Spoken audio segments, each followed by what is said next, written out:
เป็นเราเนาะ ผมงานถ่ายลงเฟซในทีวี ถ่ายลงเฟซได้ไหน ฮะให้ลูกสาวเบิ่งนี่นี่ถ่ายนี่ถ่ายให้ก็ได้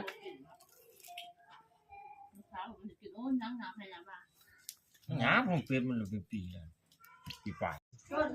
นะเปลี่ยนแปลงมาเลย พอนะ จัดหนัก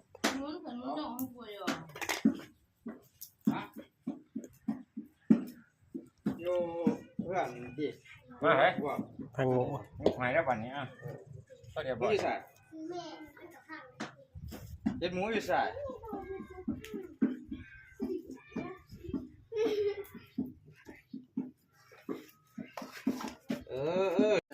กันตอน ใส่สมึงเนี่ยพอแล้ว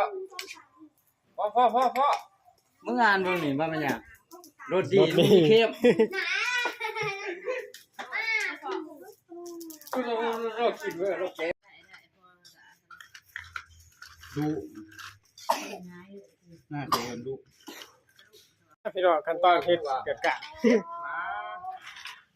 แก้บางอย่างบ่ไม่กินเลยเด้อให้สิจ๊ะคนตัวนี้หนาดีบ่ กล้ามได้จังได๋พี่ว่า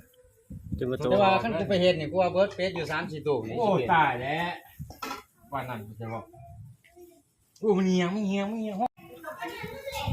แล้วนี่มันก็กินบ่ได้ ให้เด้อ เป็นเราเนาะ ผมงาน ถ่ายลงเฟซในทีวี ถ่ายลงเฟซได้ไหน ฮะให้ลูกสาวเบิ่งนี่นี่ถ่ายนี่ถ่ายให้ก็ได้